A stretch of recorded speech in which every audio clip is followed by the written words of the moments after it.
Software engineering में हम software maintenance के बारे में बात करेंगे आज। सॉफ्टवेयर मेंटेनेंस, मेंटेनेंस का मतलब होता है रख रखाव।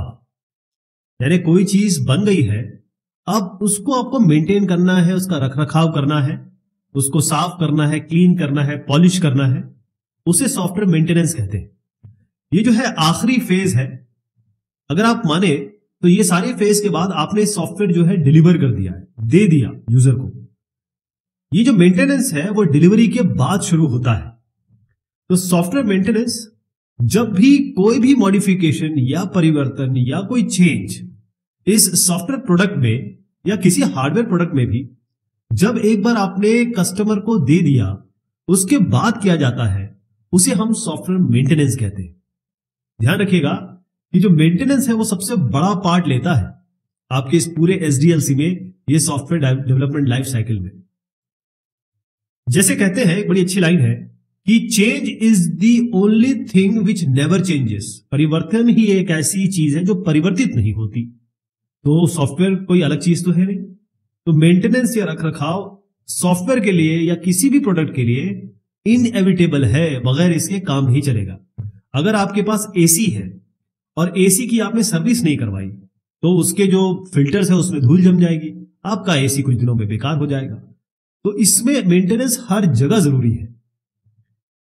बहुत सारे प्रोडक्ट मेंटेनेंस चाहते हैं, खास तौर पे जो जैसे गाड़ियां हैं। अगर मैं कार के बारे में बात करूं, अब कार में आपको सर्विस करानी पड़ेगी, 6 से 8 महीने में आपको सर्विस करानी पड़ेगी, हर चीज देखनी पड़ेगी, और उसके टायर जो होंगे 2-4 साल में खराब हो जाएंगे। तो यहां पर वियर और टियर होता है, खास तौर पे जहां पर हार्डवेयर वाली चीज होती है।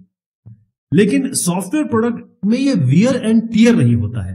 यानी ऐसा नहीं है कि टायर घिस जाएगा, ऐसा नहीं है कि कोई सामान इलेक्ट्रिक शॉर्टिंग हो जाएगी या कोई हीटर है वो जल जाएगा, ऐसा नहीं होगा कभी भी। सॉफ्टवेयर प्रोडक्ट्स का मेंटेनेंस कुछ अलग ही तरीके का होता है। बहुत सारे लोग ये सोचते हैं कि जो खराब सॉफ्टवेयर बना दिया गया है इसी कारण से मेंटेनेंस किया जाता है, लेकिन ये बिल्कुल ही गलत सोच है। जो खराब प्रोडक्ट है उनको तो फेंक दिया जाता है। अच्छे प्रोडक्ट जो होते हैं, जो बहुत सालों तक यूज हो रहे हैं और आगे भी बहुत सालों तक यूज होंगे, उन्हीं को मेंटेन किया जाता है। अब मैं आपको एक एग्जांपल बताता हूं। जब शुरुआत में यूनिक्स लिखा गया था तो यह लिखा गया था असेंबली लैंग्वेज में। बड़ी डिफिकल्ट होती है लैंग्वेज, जैसे 8085, 8086 माइक्रो प्रोसेसर की लैंग्वेजेस, असेंबली लैंग्वेज हमने पढ़ी। लेकिन जब सी लैंग्वेज आ गई, इसी यूनिक्स को सी में लिख दिया गया। ऐसा क्यों किया गया? ये इसलिए किया गया कि यूनिक्स को यूज करना था, ये अच्छा प्रोडक्ट था, इसको यूज करना था, आगे तक चलाना था। इसीलिए अगर खराब होता तो आप जैसे ही पता चलता नहीं अब इसका ज्यादा यूज नहीं, इसको आप डस्टबिन में डाल देते। सॉफ्टवेयर मेंटेनेंस के 4 आयाम है, 4 टाइप है। अब इसको मैंने अलग से लिखा हुआ है क्योंकि ये हार्डवेयर से ज्यादा रिलेटेड है। लेकिन जब भी अगर आपसे बात कोई करे तो आप उनको ये चारों ही बताएंगे। पहले बता देता हूं कौन कौन से हैं। सॉफ्टवेयर मेंटेनेंस या सॉफ्टवेयर का रख रखाव करने के 4 तरीके हैं। पहला मतलब है करेक्टिव, दूसरा है एडेप्टिव, तीसरा है परफेक्टिव, और चौथा, वैसे ये पहला आना चाहिए अगर हार्डवेयर होता तो। हार्डवेयर में केवल प्रिवेंटिव और करेक्टिव होता है। जो परफेक्टिव होता है, एडेप्टिव होता है, ये सॉफ्टवेयर के लिए स्पेशल है। कितने तरीके के आपके मेंटेनेंस टाइप होते हैं? एक होता है करेक्टिव, एक है एडेप्टिव, एक है परफेक्टिव और एक है प्रिवेंटिव। करेक्टिव मेंटेनेंस मतलब क्या होता है? करेक्टिव मतलब होता है चीजों को ठीक करना। करेक्शन मतलब गलती हो गई, अब इसको ठीक किया जाएगा, है ना। अब जब आपने सॉफ्टवेयर दे दिया यूजर को, वो यूज करने लगा, जैसे वो यूज करेगा वो देखेगा कुछ मुझे इसमें प्रॉब्लम्स लग रही है, वो कुछ बग्स निकालेगा, कुछ प्रॉब्लम्स बताएगा। इन बग्स को ठीक करना, इसे हम करेक्टिव मेंटेनेंस कहते हैं। अब मान लीजिए आप फाइल ट्रांसफर आपको दिया गया और फाइल ट्रांसफर की जो स्पीड है वो उतनी नहीं मिल रही है जितनी चाहिए। तो यूजर बताएगा अरे यार बहुत टाइम लग रहा है इसमें, तो आप इसकी परफॉर्मेंस बढ़ाएंगे फाइल ट्रांसफर की। इसे हम कहते हैं एनहांसमेंट, परफॉर्मेंस को बढ़ाना। तो ये होता है करेक्टिव मेंटेनेंस। इसको आप कह सकते हैं बग फिक्सिंग, प्रॉब्लम्स को दूर करना। अगला जो होता है वो है परफेक्टिव मेंटेनेंस। परफेक्टिव मतलब परफेक्ट बनाना। इसका मतलब यूजर ने यूज किया, अब यूजर कहता है यार ये इसमें ये वाला फीचर तो है ही नहीं, और ये फीचर तो बहुत जरूरी है हमारे लिए। तो अगर कोई नया फीचर वो चाहता है, यानी कि एनहेंसमेंट चाहता है, बढ़ोतरी चाहता है, कुछ फीचर या फंक्शनलिटी में बढ़ोतरी चाहता है, तो उसके लिए जो काम किया जाएगा उसे परफेक्टिव मेंटेनेंस कहेंगे। उसके बाद क्या होगा कि कोई फंक्शनलिटी वो यूज कर रहा है, वो कहता है इस फंक्शनलिटी को ना ऐसे नहीं ऐसा कर दो जरा सा, तब हमारे लिए अच्छा रहेगा।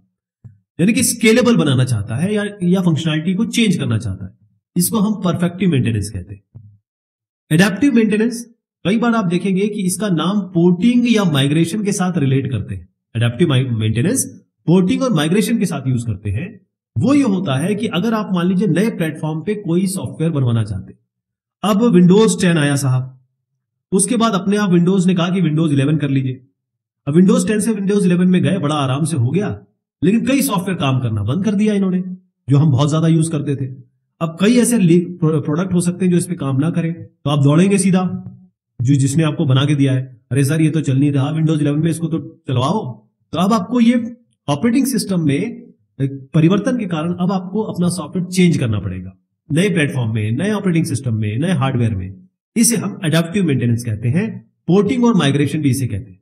ओके, मान लीजिए अगर आपका सॉफ्टवेयर यूं चल रहा है किसी सिस्टम में, ये इंटरफेसिंग है इसकी, मान लीजिए आपकी सीरियल पोर्ट से है, अब कोई पैरेलल पोर्ट पे चलाना चाहता है, आप कहेंगे अरे पैरेलल पोर्ट के लिए तो दे दो यार, तो वो सॉफ्टवेयर में जो परिवर्तन होगा उसे हम एडेप्टिव मेंटेनेंस कहेंगे। एक और मेंटेनेंस है, उसे कहते हैं प्रिवेंटिव मेंटेनेंस। प्रिवेंटिव मेंटेनेंस का मतलब ये है, जैसे करेक्टिव है, आग लग गई अब आग बुझाना है, प्रिवेंटिव मेंटेनेंस है ये। प्रिवेंटिव मेंटेनेंस का मतलब ये होता है कि आग लग ही ना पाए, मतलब कोड ऐसा बनाओ आप, सॉफ्ट डिजाइन ऐसा बनाओ आप कि प्रॉब्लम्स आए ही ना। आप पहले से फोर्स ही कर लो, पहले से ही सोच लो, पहले से ही आप एंटीसिपेट कर लो कि भाई इस डेटा की रिस्ट्रक्चरिंग ऐसे करो, कोड की रिस्ट्रक्चरिंग ऐसे करो, इस तरीके से बनाओ कि एरर ना आए। तो इसको हम कहते हैं प्रिवेंटिव मेंटेनेंस। मेंटेनेंस का या रखरखाव का जो मेहनत लगती है, उसका डिस्ट्रीब्यूशन अगर मैं आपको बताऊं तो मोस्टली 50% जो है परफेक्टिव में लग जाता है, 28% अडेप्टिव में लगता है, और 22% करीबन करेक्टिव में लगता है। ध्यान रखिएगा कि रिक्वायरमेंट डिजाइनिंग, इंप्लीमेंटेशन, टेस्टिंग, ये कितना पार्ट है, और आप देखिए 67% मेंटेनेंस वाला पार्ट है। रखरखाव के क्या कारण है, क्यों हमें रखरखाव सॉफ्टवेयर का मेंटेनेंस करना जरूरी है, क्यों करना चाहते हैं? पहली चीज तो यह है कि जब आप सॉफ्टवेयर डेवलप कर रहे होते हैं, इसका डिजाइन बना रहे होते हैं, रिक्वायरमेंट ले रहे होते हैं, तो रिक्वायरमेंट यूजर को तो पूरी पता नहीं है, वो तो आपके पास आएगा, वो कहेगा मुझे ये प्रॉब्लम सॉल्व करनी है, प्रॉब्लम सॉल्व कर दीजिए, उसके हिसाब से डिजाइन हो जाएगा, उसके हिसाब से कोडिंग हो जाएगी। क्या किसी ने सोचा था, बहुत जमाने पहले एक बात आई थी कि जब 2000 आएगा तो Y2K प्रॉब्लम आएगी, सारे के सारे सिस्टम नंबरिंग और डेट वेट में गड़बड़ी हो जाएगी, सब में आग लग जाएगी, ऐसे कुछ कहा गया। इस तरीके का एक प्रॉब्लम अगर अभी आता है तब क्या करेंगे आप? यानी आपको वो चीज आप एंटीसिपेट ही नहीं कर सकते, जो चीज होने वाली है उसके लिए तो आपको मेंटेनेंस करना पड़ेगा, जब वो आ जाएगी तो उसको ठीक करना पड़ेगा। देखिए, सॉफ्टवेयर प्रोडक्ट कभी भी मरता नहीं है। एक बार आपने, जैसे अगर आपने कार ली, कुछ 10 साल बाद, 15 साल बाद, 50 साल बाद, मैं कह रहा हूं, वो खराब हो ही जाएगी, वो नहीं चलेगी, इमॉर्टल नहीं है, कार खराब हो जाएगी। कोई भी मशीन, कोई भी कांच का सामान लीजिए, कभी ना कभी टूट जाएगा। सॉफ्टवेयर प्रोडक्ट जो है वो इमॉर्टल है, वो कभी मरता नहीं है। लेकिन होता यह है कि जो फंक्शनैलिटी आज है वो कल हो सकता है ना जरूरत पड़े, नई फंक्शनैलिटी की जरूरत पड़ जाए, है ना? आपने कभी सोचा था कि आपके हाथ में मोबाइल होगा? 1990 के पहले शायद कोई सोच भी नहीं सकता था। अब 2020 में जो बच्चे पैदा होंगे इसके बाद, वो हाथ में मोबाइल लेके पैदा हो रहे हैं। तो ऐसी चीजें आप कैसे चेंज करेंगे? तो इसीलिए आपको फंक्शनैलिटी चेंज करनी पड़ेगी, सॉफ्टवेयर का स्ट्रक्चर चेंज करना पड़ेगा, सॉफ्टवेयर का के फंक्शंस चेंज करने पड़ेंगे।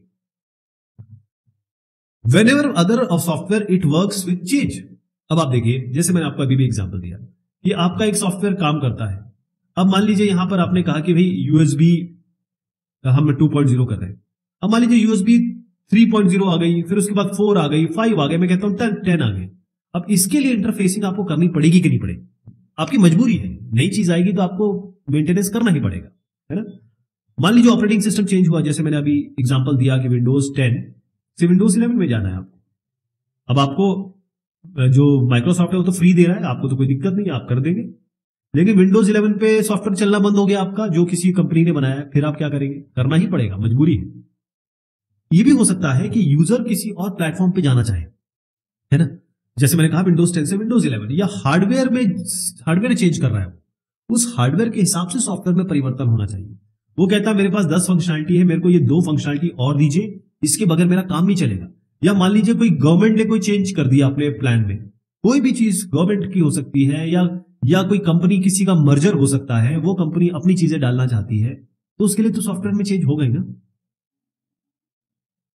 सॉफ्टवेयर एवोल्यूशन, जैसे आदमी जो है वो बंदर से, चिंपैंजी से, इन सब से बना, आज हम ऐसे खड़े हैं। पीछे देखिएगा जो हमारी रीढ़ की हड्डी है वो पूंछ है, बेसिकली वो पूंछ पीछे जाके खत्म हो जाती है। तो हर चीज इवॉल्व होती है, इसी तरीके से सॉफ्टवेयर भी इवॉल्व होता है। सॉफ्टवेयर इवॉल्व का मतलब ये है कि हर एक सॉफ्टवेयर प्रोडक्ट ये कभी ठहरता नहीं है। जैसे मैंने कहा, change is the only thing which never changes. ये हमेशा चलता रहेगा, इसमें चेंज होते रहेंगे, परिवर्तन होता रहेगा, इवॉल्व होता रहेगा, बेटर होता रहेगा। ध्यान रखिएगा, इवॉल्व का मतलब, सॉफ्टवेयर का मतलब ये है कि वो बेटर होता रहेगा। और ये कैसे होगा? इसमें हम रखरखाव कर रहे हैं, मेंटेनेंस कर रहे हैं।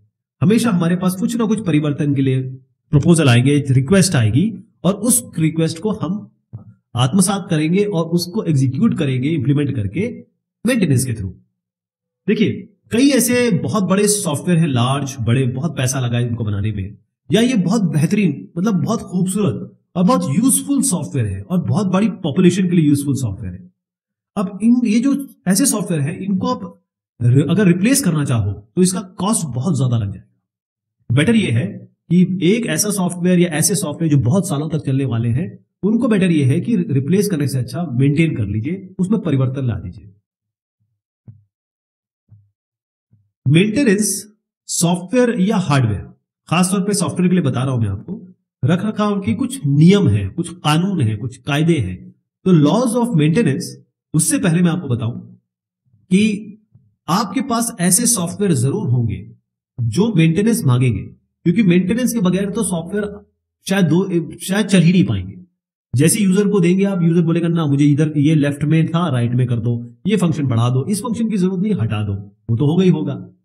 अच्छे प्रोडक्ट जो होते हैं वो हमेशा मेंटेन किए जाते हैं। खराब प्रोडक्ट को तो आप उठा के फेंक देंगे, उसको मेंटेन करने की कोई बात ही नहीं। तो इसके लिए हमारे पास लेहमैन के लॉ है मेंटेनेंस के। लेहमैन का जो पहला लॉ है, बड़े ये जो लॉ इन्होंने दिए ना, ये आपको भी पता है, बस इन्होंने बता दिए इसलिए अब ये लॉ बन गए। लेहमैन का जो पहला लॉ है वो ये है कि जितने भी सॉफ्टवेयर प्रोडक्ट हैं उनका चेंज होगा, वो परिवर्तन उनका होता रहेगा। अगर वो परिवर्तित होते रहेंगे तब तो वो यूजफुल रहेंगे। अगर वो परिवर्तित नहीं हो रहे, उनमें चेंज नहीं आ रहा है, आप उनमें कोई भी चेंज नहीं कर रहे हैं, तो वो आगे चल के यूजलेस हो जाएंगे। लेहमैन साहब का सेकंड लॉ ये है कि जब सॉफ्टवेयर को मेंटेन किया जाता है तो इसका स्ट्रक्चर खराब हो जाता है। अब आप अगर मान लीजिए किसी आपने ऐसे मेंटेनर को बिठा दिया, उसको कहा कि देखो भाई ये हमारा बहुत बड़ा सॉफ्टवेयर है, इसमें आप कोड रिस्ट्रिक्ट, ये पार्ट खराब हो रहा है, इसको ठीक कर दो। उसने ये पार्ट ठीक किया और ये सारे पार्ट खराब हो गए। तो इसके लिए आपको एफर्ट लगाने होंगे, आपको मेंटेनेंस में ज्यादा एफर्ट लगाना होगा, ताकि ये जो चीजें एक जगह खराब हो उसको ठीक करने के लिए वो 10 जगह खराबी ना कर दे। इसको आपको ठीक करना पड़ेगा। ये सेकंड लॉ है।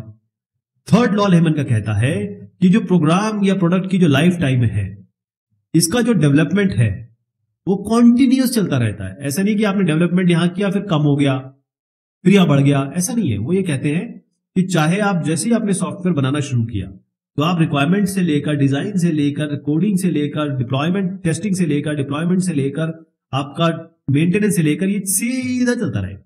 मेंटेनेंस में भी उतना ही काम होगा जितना इन सब में काम हो रहा है। Legacy code, major maintenance problems. Legacy code का मतलब होता है आज, अभी के समय से पहले लिखा हुआ कोड, या ऐसा सॉफ्टवेयर जो बहुत सालों से चल रहा है और बहुत बढ़िया चल रहा है, इसे हम लेगेसी कोड कहते हैं।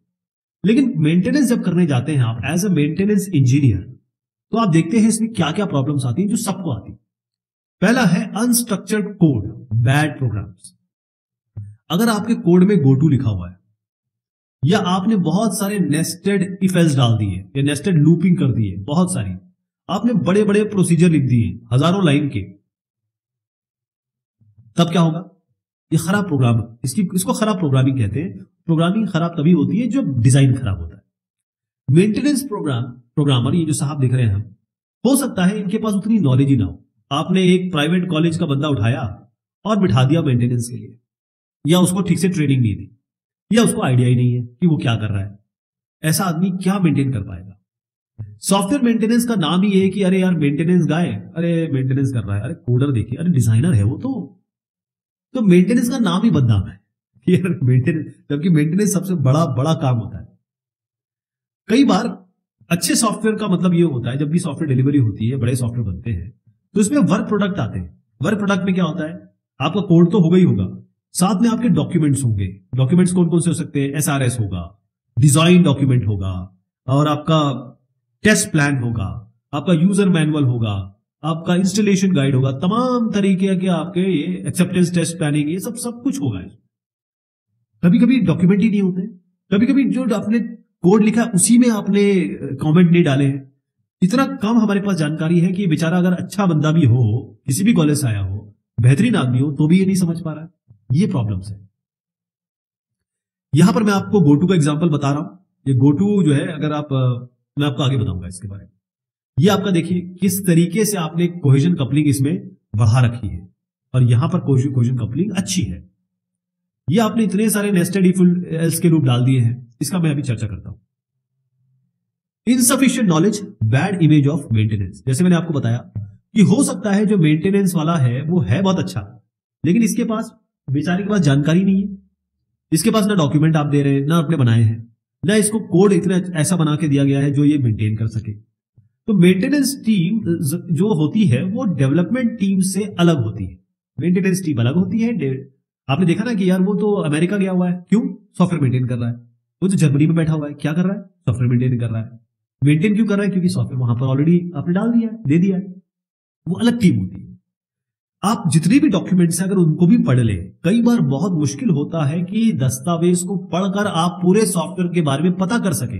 जिन्होंने बनाया है वो तो है नहीं, जिन्होंने इसको कोड किया है, डिजाइन किया है, वो तो है नहीं। आप अकेले या फिर 2-4 लोग मिलकर उस डॉक्यूमेंट को कैसे समझे? ये एक सबसे बड़ी समस्या है। सबसे एक और इंसानी समस्या ये है, जैसे अगर मैं पढ़ने बैठता हूं, मेरे हाथ में किताब होती है, मैं सो जाता हूं, है ना? सबके साथ ऐसे ही मोस्टली होता होगा। तो इतनी बड़ी डिजाइन की किताब, टेस्ट की किताब, रिक्वायरमेंट की किताब अगर आपके सामने रख दी जाए तो उससे कितना इंफॉर्मेशन निकाल पाएंगे? वो एक समस्या है। मेंटेनर स्किल तो है, ठीक है, लेकिन वो कोड बनाने में बड़ा अच्छे हैं। जैसे उनको मेंटेनेंस प्रॉब्लम पता चल गई, वो कोड से बढ़िया कोड अच्छा कर लेंगे। लेकिन किसी और का कोड समझना, ये कैसे समझोगे आप? अपना कोड तो खुद लिख दोगे, लेकिन दूसरे के कोड को समझना भी तो एक दिक्कत है। प्रॉब्लम कहां है, किस जगह है, डिजाइन को कैसे मॉडिफाई करना है, कोड में कहां क्या परिवर्तन करना है, डॉक्यूमेंटेशन कहां है और मुझे डॉक्यूमेंटेशन कहां देना है, एक चीज ये आती है। और एंड यूजर के साथ मिलना जुलना, बगैर जो मेंटेनेंस की रिक्वेस्ट आती है वो कौन देता है? आप खुद ही तो नहीं देते। आपको यूजर बताता है कि देखो साहब ये समस्या, ये दिक्कत है, ये ऐसा ऐसा कर लो। तो उनके साथ काम करना भी एक बड़ा चैलेंज है। मेंटेनेंस के कुछ नाइटमेयर्स हैं, मतलब रात में आपको गंदे सपने आते हैं, वैसा है खतरनाक सपने। Use of gotos. देखिए गोटू तो सबसे बड़ी समस्या है। छोटा सा कोड दिखा रहा हूं आपको, इसमें आप देखिए कि यहां पर एक गोटू लगा हुआ है। आप यहां गोटू 10 और सीधा यहां चले जाएंगे। पहले बहुत ही शानदार चीज थी, ये लूपिंग की शुरुआत थी, एक्चुअली बेसिक का प्रोग्राम है ये, बहुत अच्छा लगा। गोटू, अब यहां देखिए ये सी का दिख रहा है, यहां चले गए लूप पे, वाह।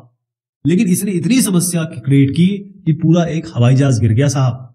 एक हवाई जहाज इस गोटू के कारण गिरा है। इसलिए जो मिश्रा स्टैंडर्ड है उनमें कहा गया कि गोटू तो बिल्कुल, गोटू को गोटू कर दीजिए, हटा दीजिए। तो ये गोटू तो बिल्कुल यूज नहीं करना है, अगर है तो बहुत बड़ी समस्या है। लेंथी प्रोसीजर्स, कभी कभी आप बड़े बड़े प्रोसीजर लिखते हैं, फंक्शन लिखते हैं, 1000 लाइन के, 10,000 लाइन के, ऐसे बड़े बड़े प्रोसीजर लिखते हैं। इसी को तो हम मॉड्यूलराइजेशन कहते हैं। भाई छोटे छोटे कोड लिखो, छोटे छोटे मॉड्यूल बनाओ, छोटे छोटे फंक्शन बनाओ और अच्छे बनाओ। पुअर एंड इनकंसिस्टेंट नेमिंग, आपने नाम दिया माय क्रैक इंस्टा स्टोरी, ये रख दिया नाम, ठीक नाम है, क्या पता चलेगा? फंक्शन ऐड का है, आप नाम ये रख रहे हैं और एक जगह ये लिख रहे हैं, कहीं आप योर एफबी पिक ऐसा रख दिया। ये नाम इनकंसिस्टेंट नाम और खराब नाम ये बहुत बड़ा प्रॉब्लम क्रिएट करते हैं। Poor module structure, poor module structure में मैं यहां पर आपको बताना चाहूंगा, ये तो मैंने आपको बता ही दिया कि मॉड्यूल बड़ा नहीं होना चाहिए, उतना लेवल पे होना चाहिए जो आराम से मेंटेन हो सके। सबसे बड़ी समस्या डिजाइन की और कोडिंग की यही है, weak cohesion and high coupling. देखिए, आपने ये अलग अलग फंक्शन या फिर मॉड्यूल बनाए, ये अपना काम तो पूरी तरह कर नहीं रहा है, ये कहीं कहीं और से काम कर रहा है और ये आपस में भी इतना ज्यादा लेन देन है कि पूछो मत। तो इनको बनाने का फायदा क्या था? सबको मिला के एक ही बना देते। अच्छा प्रोग्राम वो होता है जिसमें एक यहां पर एक ही जो मॉड्यूल है वो अपना काम single mindedly, like mindedly, single point of view से करे। इसको हम कहते हैं हाई कोहेजन। हमें चाहिए हाई कोहेजन। होता क्या है? Weak cohesion. और दो मॉड्यूल आपस में बहुत कम इंटरेक्ट करें, बहुत कम इनके बीच में आदान प्रदान हो, मैसेज पासिंग हो, इसको कहते हैं हम लो कपलिंग। होता क्या है? High coupling. ये एक समस्या है। Deeply nested conditional loops. Looping मतलब यह है कि if else, for, while, do while, ऐसे तमाम तरीके के लूप है हमारे पास। हर प्रोग्रामिंग में अलग अलग है, ये सब तो सब में कॉमन ही होते हैं। ऐसे अगर आप एंड इफ डाल देंगे तो देखिए बेचारे का क्या होगा। ये नहीं करना है। यही है माइंड नाइट में, रात को गंदे सब में लाता है। Functions having side effects. ऐसे फंक्शन आप बना रहे हैं या बना दिए जो पकड़ में नहीं आ रहे हैं, लेकिन वो जब भी इन्वोक होते हैं वो प्रॉब्लम क्रिएट कर देते हैं। तो वो साइड इफेक्ट क्रिएट करते हैं, ना कि अच्छा इफेक्ट क्रिएट करते हैं। How to do better maintenance. Software maintenance, ये सॉफ्टवेयर डेवलपमेंट लाइफ साइकिल अगर आप ले, इसकी आखिरी पायदान पे आता है, लेकिन सबसे इंपॉर्टेंट काम है, सबसे जरूरी। तो कैसे किया जाता है? पहले आपको जो भी सॉफ्टवेयर या सिस्टम आपने बनाया है उसको आपको समझना पड़ता है। उसके बाद ये रिवर्स इंजीनियरिंग और फॉरवर्ड इंजीनियरिंग, ये दोनों आती है आपके एक शब्द में, जिसे हम कहते हैं री इंजीनियरिंग।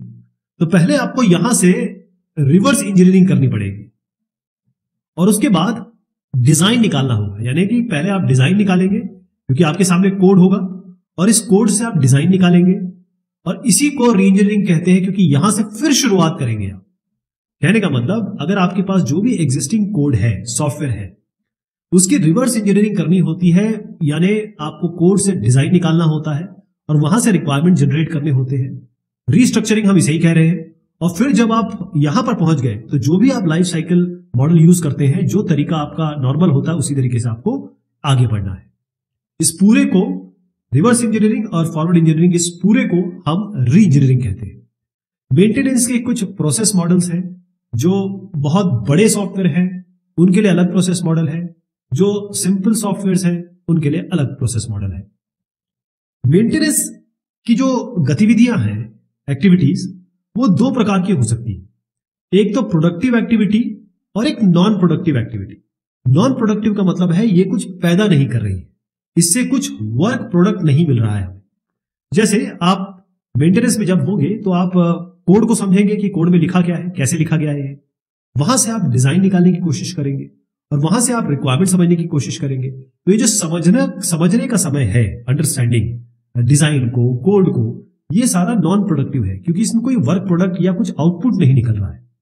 लेकिन यहीं पर प्रोडक्टिव एक्टिविटीज में जो एनालिसिस है, डिजाइन है, कोडिंग है, वो आप एक्चुअली कर रहे हैं।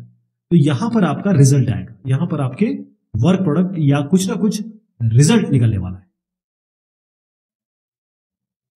Software reverse engineering. रिवर्स का मतलब क्या होता है? पीछे चलना। जब अपनी गाड़ी में आप रिवर्स गियर लगाते हैं तो आप पीछे की तरफ चलते हैं। तो अभी हम मेंटेनेंस में कहां पर है? इस जगह पे, तो हमको पीछे जाना पड़ेगा। तो आपके पास सोर्स कोड है बेसिकली, तो रिकवर क्या करना है इससे? यहां से हमको डिजाइन और रिक्वायरमेंट क्या क्या लेना है, इस कोड से हमको डिजाइन निकालना है और डिजाइन से ही रिक्वायरमेंट निकालने की कोशिश करनी है। रिवर्स इंजीनियरिंग ये मेंटेनेंस में इतनी इंपॉर्टेंट है क्योंकि जितने भी आपके सॉफ्टवेयर हैं, कई ऐसे हैं जो स्ट्रक्चर्ड नहीं है, तो इसलिए आपको पहले इसको रिफाइन करना पड़ता है कोड को। डॉक्यूमेंटेशन नहीं है, तो उस डॉक्यूमेंटेशन के बगैर आपको इस पे काम करना होता है। जो भी सॉफ्टवेयर इंजीनियरिंग प्रिंसिपल्स अब हम जानते हैं उनका इस्तेमाल नहीं हुआ है इसको सॉफ्टवेयर को डेवलप करने में, तो इसलिए रिवर्स इंजीनियरिंग बहुत इंपॉर्टेंट हो जाती है। तो पहले आप क्या करते हैं, थोड़ा कॉस्मेटिक चेंज करते हैं। जैसे चेहरे पे हम पाउडर लगा लेते हैं, क्रीम लगा लेते हैं, उस तरीके का काम करते हैं ताकि कोड को जरा समझने के लिए इंप्रूव किया जा सके। तो इसको हम रिफाइंड कोड या क्लियर सोर्स कोड कह सकते हैं।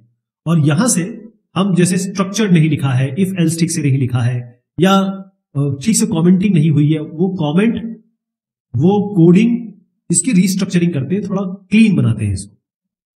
तो यहां से जब ये करते हैं उसके बाद हम स्पेसिफिकेशन निकालने की कोशिश करते हैं, क्योंकि अब हमारे सामने कोड है, उससे हमने डिजाइन जाने की कोशिश की है। तो कॉस्मेटिक चेंज, आपको प्रोग्राम जिस तरीके से भी लिखा गया है उसको पहले समझना है कि इस ये इफ का एल्स कहां खत्म हो रहा है, इस वाइल का डू कहां पर है। तो रिफॉर्मेट प्रोग्राम का मतलब यह है कि पहले आपको सही नाम देने हो। कई बार आपके नाम ऐसे दिए गए होते हैं जिससे आप कुछ समझ ही नहीं पाएंगे कि ये वेरिएबल का नाम किस लिए है, ये फंक्शन करता क्या है। तो पहले तो हम उनको सही नाम देंगे।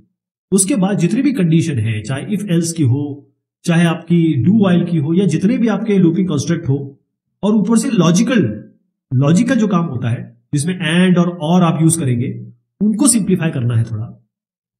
और अगर गो टू है तो उसको तो पूरी तरीके से आप हटा दीजिए। और फाइनली अब आपके पास एक ऐसा प्रोग्राम आएगा जो आप पढ़ सकते हैं, समझ सकते हैं। तो रिफॉर्मेट करना है प्रोग्राम को, इसको नीट बनाना है। इसको मैं बार बार कह रहा हूं कि रिफाइंड कोड हम कर रहे हैं। उसके बाद नाम सही देने हैं, जैसे मैंने आपको बताया, चाहे वेरिएबल हो, चाहे डेटा स्ट्रक्चर हो या फंक्शन हो, जो फंक्शन जो काम करता हो उसी तरीके का नाम होगा इसका। उसके बाद जितने भी आपके, ये मैंने बताया आपको, जो कोड है वो नेस्टेड है, लूपिंग बहुत ज्यादा है, लॉजिकल बहुत ज्यादा आपने डाल दिया है, तो उसको सिंपल करना पड़ेगा। चाहे कॉम्प्लेक्स हो, नेस्टेड हो, इन सबको सिंपल, कंडीशनल और लॉजिकल कंडीशन स्टेटमेंट में लाइए। और जहां जहां आप देख रहे हैं कि भाई बहुत ज्यादा इफ एल्स यूज हुआ है, तो वहां पर आप ये स्विच केस का उपयोग करने की कोशिश करिए, अगर आपकी प्रोग्रामिंग लैंग्वेज इसको सपोर्ट करती है तो। रिवर्स इंजीनियरिंग में हम पीछे की तरफ जा रहे हैं। हमारे पास कोड है मेंटेनेंस एक्टिविटी में, अब हम डिजाइन और स्पेसिफिकेशन निकालने की कोशिश कर रहे हैं। तो डिजाइन निकालने के लिए आपको कोड समझना होगा, कोड समझने के लिए आपको इसको क्लीन करना होगा। तो हमारे पास बहुत सारे ऑटोमेटिव टूल्स हैं जिससे हम डेटा फ्लो निकाल सकते हैं, कंट्रोल फ्लो निकाल सकते हैं कोड से। तो कोड से जब डेटा फ्लो और कंट्रोल फ्लो निकल के आएगा, यही डिजाइन का आधारभूत है, यही डिजाइन का बेस है। तो CIAO, CIA, रिगी, बंच, जेन प्लस प्लस, PBS, ऐसे तमाम तरीके के आपके पास टूल है जो आपको ऑटोमेटेड रिवर्स इंजीनियरिंग या इन सब डेटा फ्लो डायग्राम्स या कंट्रोल फ्लो डायग्राम्स को निकालने में मदद करते हैं। अब अगली बात आती है, आपको स्ट्रक्चर चार्ट निकालना है। स्ट्रक्चर चार्ट का मतलब मेन मॉड्यूल कौन कौन से हैं, कौन से सब मॉड्यूल्स हैं, कौन से ऐसे लाइब्रेरी मॉड्यूल्स हैं जो आप इस्तेमाल करेंगे। तो इसी को हम स्ट्रक्चर चार्ट कहते हैं, ये आपको निकालना होगा। और उसके बाद जब आप डिजाइन समझ गए, डिजाइन आपको समझ में आ गया, तो डिजाइन से आपको समझना होगा कि रिक्वायरमेंट क्या रही होगी, क्या जरूरत रही होगी जिससे ये डिजाइन बना है। बेसिकली अगर आप कोड को समझ जाते हैं, डिजाइन आप निकाल लेते हैं, तो अब आपको क्या निकालना है, extraction of specification. Initial specification पहले निकाल सकते हैं, उसके बाद आप इसको और अच्छे से क्लीन डिफाइन कर सकते हैं ताकि फाइनल स्पेसिफिकेशन या यूजर की रिक्वायरमेंट एनालिसिस में जो आपने जनरेट की थी, बनाई थी, यूज केस जो आपने बनाए थे, वो निकाले जा सके। सॉफ्टवेयर मेंटेनेंस प्रोसेस मॉडल को अगर देखा जाए तो मेंटेनेंस एक्टिविटी कोई यूनिक तो है नहीं। ऐसा नहीं कि आपके पास एकदम बिल्कुल नियम कानून से एकदम लागू कर दिया गया है। क्यों? क्योंकि कोई एक सॉफ्टवेयर हो सकता है जिसमें बहुत कम आपके मॉडिफिकेशन की जरूरत हो, कई ऐसे सॉफ्टवेयर हैं जिसमें मल्टीपल मॉडिफिकेशंस की जरूरत हो। तो जितने मॉडिफिकेशंस या चेंज या फिर उसमें जो मेंटेनेंस एक्टिविटी है वो पूरी तरह डिपेंड करेगी कितने ज्यादा इसमें परिवर्तन आपको मांगे गए हैं। ओके, तो ये भी डिपेंड करता है कि किस तरीके से कोड लिखा हुआ है, कितना स्ट्रक्चर्ड कोड है, कितना अनस्ट्रक्चर्ड कोड है, क्या आपके पास डॉक्यूमेंटेशन है कि नहीं, है ना। तो ये सारी चीजें इसमें आती है। अगर आपका सॉफ्टवेयर थोड़ा छोटा है, थोड़ा सिंपल है, या ये कहें रिक्वायर्ड चेंजेस, अगर आपको कहा गया कॉस्मेटिक चेंज करने हैं, लेफ्ट का राइट में रख दो, राइट का लेफ्ट में रख दो, मेन्यू में ये डाल दो, तो इसका मतलब यह है कि सॉफ्टवेयर में जो चेंज आपको बोले गए हैं वो कम बोले गए हैं, तो आप सीधा कोड पे जाके इसको चेंज कर सकते हो आराम से। और ये जो आपने चेंजेस किए हैं वो डॉक्यूमेंट्स में चेंज हो जाएंगे। और अगर जब चेंजेस इस तरीके के ना हो, बड़े चेंज हो, डिजाइन लेवल पे जाके चेंज करना हो, तब फिर आपको दूसरा मॉडल यूज करना पड़ेगा। तो आप देखिएगा कि यहां पर आपको रिक्वायरमेंट लेनी है, रिक्वायरमेंट को समझना है कि भाई क्या जरूरत है क्या नहीं है। इसके लिए देखना है कौन सी हमको कोड चेंज करनी पड़ेगी, इसके लिए आपको स्ट्रेटेजी डिवाइस करनी पड़ेगी, फिर जाके कोड में चेंज होगा, फिर उसको इंटीग्रेशन और टेस्टिंग, उसका जैसे कोड चेंज होगा तो आपको इंटीग्रेशन और टेस्टिंग करनी पड़ेगी। फिर आपको इसी चीज का डॉक्यूमेंट्स जितने भी हैं, वर्क प्रोडक्ट जिसमें जितने भी हैं, उसको आपको अपडेट करना होगा। तो IEEE मॉडल ये चेंज के बारे में कहता है कि सबसे पहले आपके पास कुछ चीजें आती है, जैसे रिक्वेस्ट वाली चीज आई, तो रिक्वेस्ट को आपको पहले क्लासिफाई करना है, आइडेंटिफाई करना है, इसका विश्लेषण करना है, इसके हिसाब से डिजाइन, इसको इम्प्लीमेंट करना पड़ेगा। जैसे मैंने कहा आपको फिर टेस्टिंग भी करनी पड़ेगी, फिर यूजर के पास जाके यूजर उसे एक्सेप्टेंस टेस्टिंग करेगा, फिर आप डिलीवरी कर सकते हैं। यह IEEE का मॉडल है। तो हम सबसे पहले क्या करेंगे, रिक्वायरमेंट लेंगे, फिर हम देखेंगे कि भैया रिक्वायरमेंट को एनालाइज किया जाएगा कि रिक्वायरमेंट के यूज केसेस बनेंगे, इस रिक्वायरमेंट के कारण कहां कहां किस किस कोड में चेंज होना है। और फिर जब हम कोड में जाएंगे तो जरूरी ये है या बहुत इंपॉर्टेंट हो जाता है कि अगर कोई डेवलपमेंट टीम का मेंबर हो मेंटेनेंस टीम के साथ तो बहुत शानदार हो जाएगा। अगर कोई कोड बिल्कुल अनस्ट्रक्चर्ड है, डॉक्यूमेंटेशन बिल्कुल नहीं है, और अगर डेवलपमेंट टीम का आदमी मिल गया तो आपका काम बहुत आसानी से हो जाएगा। यह भी हो सकता है कि आपके पास कोई सिस्टम हो जो ऑलरेडी एग्जिस्टिंग करता हो, आप इसको ओल्ड सिस्टम कह सकते हैं। तो अगर ये आपके पास है तो मेंटेनेंस टीम को बहुत फायदा होगा, क्योंकि आपको इस सिस्टम के बारे में पता चल जाएगा कैसे काम करता है। और आप जो आप मॉडिफाइड सिस्टम बनाएंगे उससे आप इसका कंपैरिजन कर सकते हैं कि मैंने जो किया है और जो पिछला था उसमें क्या अंतर है। तो एरर जो आपके सामने आएंगे या एरर आपके सामने दिए जाएंगे, मॉडिफिकेशन एरर, बग फिक्सिंग भी हो सकती है, तो यहां पर आप ये भी जान सकते हैं कि भाई कौन सा प्रॉब्लम था और कौन सा प्रॉब्लम हमने दूर किया है, दोनों सिस्टम को सामने रख के। तो यहां पर फिर से वही बताऊंगा आपको चेंज रिक्वायरमेंट लेनी है, इनको चेंज को जो भी मॉडिफाई रिक्वेस्ट है उसको समझना है, एनालाइज करना है, फिर इसके लिए क्या कोड कहां किस तरीके से चेंज होगा, क्या स्ट्रेटेजी अपनानी है वो होगा, और फिर आप कोड में चेंज करेंगे, जाके प्रोग्रामिंग में कोड चेंज करेंगे और अपडेट डॉक्यूमेंट्स करेंगे, क्योंकि जो चेंज हुआ है पहले आप इंटीग्रेशन एंड टेस्टिंग कर लेंगे, उसके बाद जो चेंज हुआ है उसको आप अपडेट कर देंगे डॉक्यूमेंट्स में। सॉफ्टवेयर मेंटेनेंस प्रोसेस मॉडल, अगर आपका कॉम्प्लेक्स मेंटेनेंस प्रोजेक्ट्स है, इसका मतलब कि एक तो प्रोजेक्ट भी कॉम्प्लेक्स है और आपके चेंजेस भी कॉम्प्लेक्स है, तब आप क्या करेंगे, तो उसके लिए आपको रिवर्स इंजीनियरिंग करना पड़ेगा और उसके बाद फॉरवर्ड इंजीनियरिंग करना पड़ेगा। इन दोनों को ही मिला दें तो इसका नाम होता है री इंजीनियरिंग। क्या होता है, री इंजीनियरिंग, शॉर्ट में लिख देता हूं, रिवर्स इंजीनियरिंग साइकिल और फॉरवर्ड इंजीनियरिंग साइकिल ये होती है। इसका मतलब यह है कि आप यहां से यहां तक कूद नहीं पा रहे, आप क्या करेंगे, थोड़ा पीछे जाएंगे और फिर कूदेंगे यहां पे, ये है बेसिकली।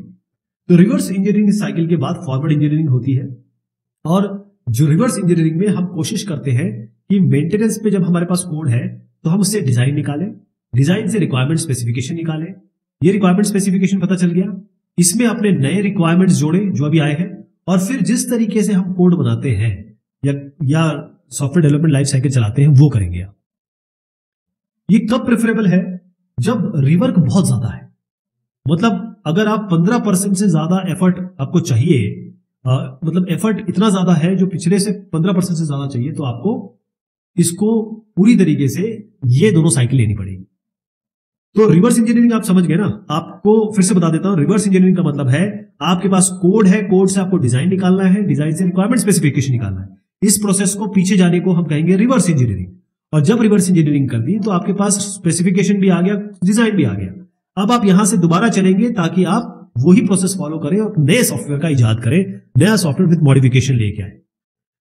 ये बिल्कुल नया सॉफ्टवेयर नहीं होगा उस तरीके का, लेकिन जो चेंज होगा इसमें वो फंक्शनैलिटी वगैरह या जो भी बग फिक्सिंग होगी या कुछ चेंज करना होगा वो होगा। इसको हम रिवर्स इंजीनियरिंग साइकिल में बताएंगे, पहले देखिए कैसे होगा, और फिर फॉरवर्ड इंजीनियरिंग साइकिल। ये आपका एग्जिस्टिंग सॉफ्टवेयर है, आप पहले रिवर्स इंजीनियरिंग करेंगे, यहां तक आ जाएंगे, उसके बाद इसकी रिस्ट्रक्चरिंग करेंगे, जो भी आपने तय किया है कि भाई इसको करने के लिए ये करना होगा, इसको करने के लिए ये करना होगा। अब आपके पास रिक्वायरमेंट स्पेसिफिकेशन डिजाइन वगैरह सब आ गया है। अब आप फॉरवर्ड इंजीनियरिंग करेंगे ताकि आप री इंजीनियर्ड सॉफ्टवेयर बना सके। तो यहां पर भी इसी तरीके से दिखाया है कि आप पहले कोड से पीछे की तरफ डिजाइन पे जाएंगे और उसके बाद रिक्वायरमेंट स्पेसिफिकेशन और फाइनली उसी से आप आगे बढ़ेंगे। इस पूरे प्रोसेस को हम री इंजीनियरिंग कहते हैं। तो सॉफ्टवेयर री इंजीनियरिंग क्या हुआ? सॉफ्टवेयर री इंजीनियरिंग का मतलब हुआ कि आपके पास ये सॉफ्टवेयर डेवलपमेंट लाइफ साइकिल है, आप मेंटेनेंस कर रहे हैं, आपके पास कोड है, कोड से आप डिजाइन निकालिए, डिजाइन से रिक्वायरमेंट स्पेसिफिकेशन निकालिए और रिक्वायरमेंट स्पेसिफिकेशन के साथ आप पुराने रिक्वायरमेंट जो आपको निकल के आई है, नए रिक्वायरमेंट मॉडिफिकेशन चेंजेस को जोड़िए और फिर जो सॉफ्टवेयर डेवलपमेंट लाइफ साइकिल का तरीका है उसको आप आगे फॉरवर्ड इंजीनियरिंग करिए। पीछे गए इसे रिवर्स इंजीनियरिंग, आगे गए फॉरवर्ड इंजीनियरिंग, दोनों को मिला के सॉफ्टवेयर इंजीनियरिंग। बहुत सारे ऐसे प्रोडक्ट्स हैं जिनको हमको रिवर्स इंजीनियरिंग करना पड़ता है। ओके, तो जो पहला कोड है, जो पुराना कोड है, उसको हम एनालाइज करते हैं ताकि हम निकाल सके इससे मॉड्यूल के स्पेसिफिकेशन। अल्टीमेट वही आ गया ना, आपको डिजाइन पता करना है कोड से और उससे आपको स्पेसिफिकेशंस पता करने हैं। जो मॉड्यूल स्पेसिफिकेशन है उसी से, क्योंकि मॉड्यूल जब तक समझ नहीं पाएंगे आप तो उसी से निकल के आएगा कि मॉड्यूल कैसा है, किसके साथ कौन सा जुड़ा हुआ है, कौन सा मॉड्यूल क्या काम करता है। तो डिजाइन निकालने की कोशिश कर रहे हैं। और मैंने जैसे बताया आपका अल्टीमेटली काम क्या है, डिजाइन से आपको स्पेसिफिकेशन निकालना है, डिजाइन से आपको स्पेसिफिकेशन निकालना है। तो आप क्या करेंगे, यहां पर ओरिजिनल जो बनाया गया था पुराने सिस्टम के लिए वो निकालने की कोशिश करेंगे। उसके बाद जो चेंज रिक्वेस्ट आए हैं उसको इस रिक्वायरमेंट स्पेसिफिकेशन के साथ जोड़ेंगे और आप नए रिक्वायरमेंट स्पेसिफिकेशन को बनाएंगे और फॉरवर्ड इंजीनियरिंग करेंगे। क्योंकि फॉरवर्ड इंजीनियरिंग, अब आप एक नए रिक्वायरमेंट स्पेसिफिकेशन या कहें एसआरएस के साथ तैयार है। अब आपको नया कोड लिखना है, नए कोड करने के लिए नया डिजाइन भी आपको बनाना पड़ेगा। तो यहां पर डिजाइन, मॉड्यूल स्पेसिफिकेशन और कोडिंग, यहां पर जितने भी पुराने उपलब्ध कोड है जो ऑलरेडी सही चल रहे हैं उनका बहुत ज्यादा यूज किया जाता है, रीयूज किया जाता है। Process model for software engineering, जैसे मैंने आपको बताया कि जैसे ही आपके पास मेंटेनेंस एक्टिविटी पे आप हैं और आपसे कहा गया कि भाई इसकी रिवर्स, इसको इसमें बड़ा काम करना है, बड़े चेंजेस करने हैं और इसका कॉस्ट भी बहुत ज्यादा आ रहा है, 15% एफर्ट से ज्यादा आ रहा है। तो आपके पास कोड होगा, कोड से डिजाइन पे जाइए, डिजाइन से रिक्वायरमेंट स्पेसिफिकेशन निकालिए ओल्ड सिस्टम के, इसको रिवर्स इंजीनियरिंग कहते हैं। उसके बाद आप यहां पर आइए, आपके जो नए रिक्वायरमेंट स्पेसिफिकेशन है उसके साथ इसको जोड़ दीजिए, क्योंकि ये नए रिक्वायरमेंट स्पेसिफिकेशन तभी आएंगे जब ओल्ड रिक्वायरमेंट स्पेसिफिकेशन के साथ चेंजेस को जोड़ा जाएगा। चेंज और रिक्वायरमेंट स्पेसिफिकेशन ओल्ड वाले जुड़कर नए रिक्वायरमेंट स्पेसिफिकेशन बनेंगे, उससे आप आगे की तरफ बढ़ेंगे जिसको हम फॉरवर्ड इंजीनियरिंग कहते हैं। इन दोनों को मिला के हम सॉफ्टवेयर री इंजीनियरिंग कहते हैं। तो सॉफ्टवेयर री इंजीनियरिंग, इसके फायदे क्या है?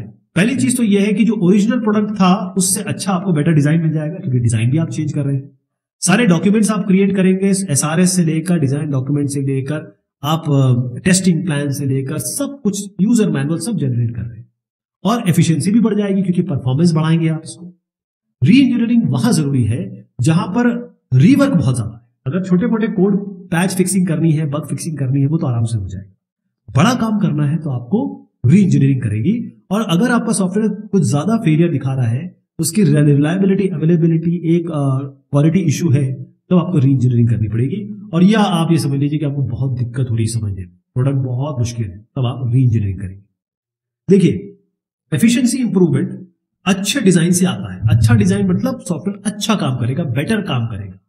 लेकिन इसका जो प्रोसेस मॉडल 1 मैंने बताया था, प्रोसेस मॉडल 2 ये हमारी री इंजीनियरिंग का ये प्रोसेस कब यूज करते हैं? क्योंकि प्रोसेस नंबर 2 में री इंजीनियरिंग आती है और प्रोसेस 1 में आपके बग फिक्सिंग करते हैं। तो ये तभी हम करते हैं जब आपका एफर्ट 15% से ज्यादा हो रीवर्क का, तब आप प्रोसेस 2 यूज करेंगे, री इंजीनियरिंग वाला, अदरवाइज आप पहला वाला करेंगे। चलिए साहब, ये बात हुई आपके मेंटेनेंस की। बहुत शुक्रिया, बहुत धन्यवाद।